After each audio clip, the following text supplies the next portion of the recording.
52. Međunarodni euharistijski kongres u Budimpešti, koji je bio odgođen prošle godine zbog pandemije koronavirusa, je održan od 5. do 12. rujna 2021. U programu kongresa sudjelovalo je više od 25 kardinala i biskupa, među njima i zagrebački nadbiskup kardinal Josip Bozanić, koji je 10. rujna predvodio jutarnju molitvu, te istog dana u Hošigu se susreo s predstavnicima Hrvata u Mađarskoj. U Euharistiji potvrđuje se vjera vjernika, produbljuje zajedništvo s Kristom. Dolazimo do spoznaje kako imamo puno više onoga što nas ujedinjuje od onoga što nas razdvaja. Euharistija je stoga i putokaz u budućnost. Putokaz i za našu zajednicu Hrvata u Mađarskoj. Ravnateljica Budimpeštanskog Hošiga, Ana Gojtan, je uz prigodni govor pozdravila kardinala Bozanića, te u sportskoj dvorani priređen je i bogat kulturni program školske literarne i plesne scene.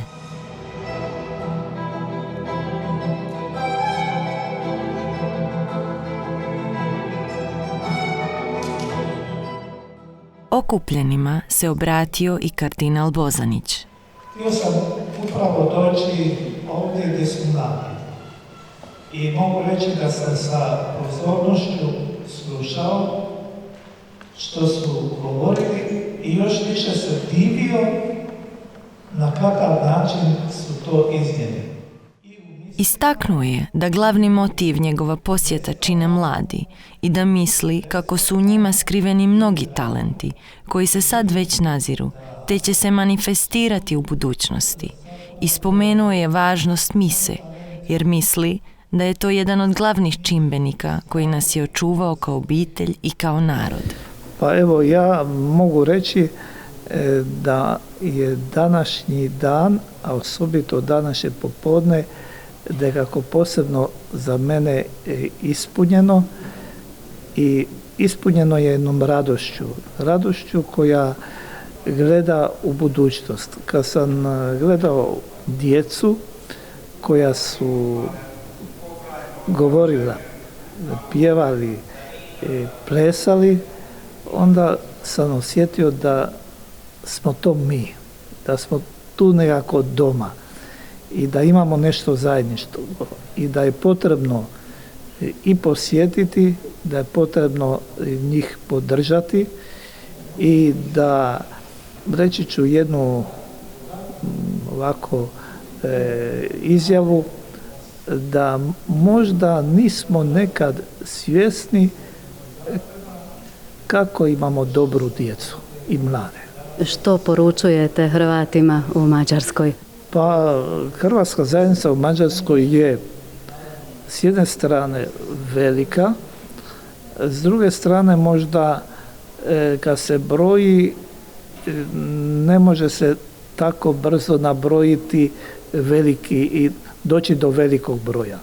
Tako da je to neka suprotnost upravo te hrvatske prisutnosti ovdje.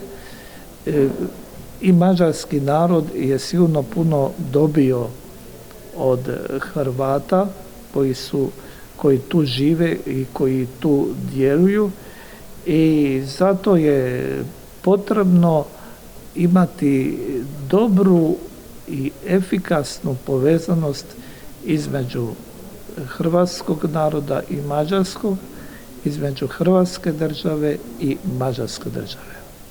Zagrebački nadbiskup je potom razgledao učionicu za vjeronauk, te je u knjižnici upriličio susret s predstavnicima Hrvata u Mađarskoj. Velika je čast i za mene i mislim za sve one koji smo danas bili nazočni na susretu sa zagrebačkim nadbiskupom kardinalom Bozanićem.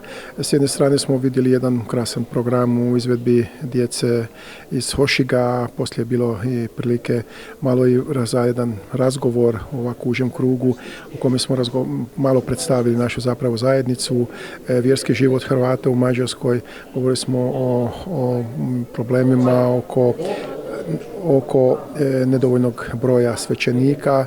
Mi smo njemu spomenuli da Ima blizu 100-tinjak naselja, hrvatskih naselja, možda jedno 20 svećenika hrvatskog podrijetla koji većinom i nisu u hrvatskim naseljima, što je veliki problem, a naši ljudi, Hrvati, itekako su željni slušati misu na svojem materinskom jeziku. Doduše nismo čuli konkretno obećanje, ali kardinal je rekao da je zapamtio i radit će na tome da nam pomogne ako bude za to prilike.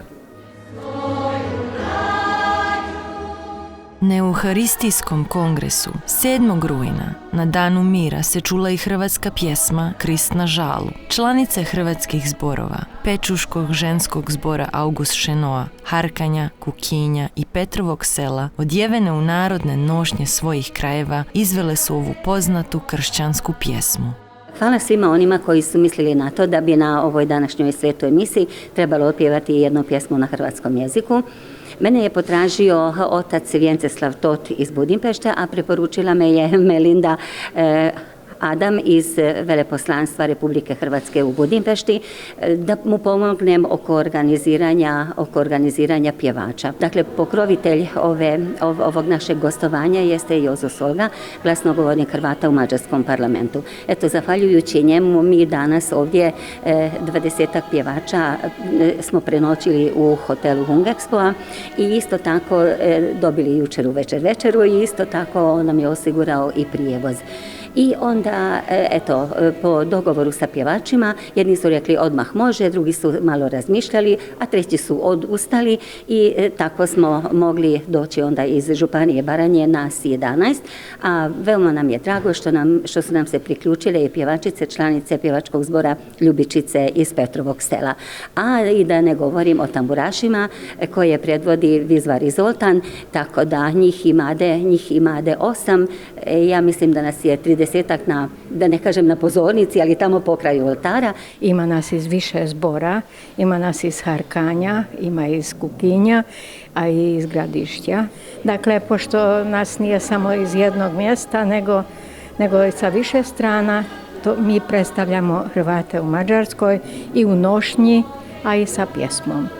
Ova pjesma koju budemo pjevali, ja mislim da je isto nešto posebno, pošto je Karol Vojtila napisao ovu pjesmu i za nas to puno znači. Mogu reći da sam bila na jednom seminaru kad sam tu pjesmu čula i naučila, pa to je bila velika stvar za mene i čim sam kući stigla, odmah sam rekla ženama to moramo naučiti jer to je nešto posebno. Evo i već dugo godina to pjevamo. Troškove gostovanja i tiskanje molitve za kongres u 35. i 36. broju hrvatskog glasnika financirao je glasnogovornik Hrvata u Mađarskom parlamentu Jozo Solga. Sa strane moje kabineta mislili smo još prošle godine da ćemo se uključiti u ovaj međunarodni susret vjernika, ali nažalost spriječila nas je pandemija, pa ove godine smo ako mogu reći, se odazvali pozivu referature biskupije iz Pečuha. Hrvatska referatura je potražila da ja bi mogao pomoći oko organiziranja jednog pjevačkog zbora i pratećeg orkestra na misiji na Euharističkim kongresu. Sa izdavačkom kućom Croaticom da proba hrvatske vjernike usmjeriti na kongresa i da to se objavi u pismenom obliku u hrvatskom glasniku i da to prate naše medije. I kad, kako sam rekao i prije, da me potražila referatura, pa onda ja sam mislio da i sa mojeg novčanog fonda da usmjerim neke novce da se pokrivaju ovi troškovi i voditeljica zbora je sakupila iz raznih krajeva Mađarske gdje žive Hrvate jedan zbor, tako da možemo reći da to će biti mješoviti ženski zbor koji će pjevati na misiji, a pratit će naš jedan orkestar, isto naši mladi koje predvodi Zoltan Vizvari. Ponosni smo na to da su i Hrvati u Mađarskoj doprinijeli duhovnom uzvišenju na 52. Međunarodnom Euharistijskom kongresu.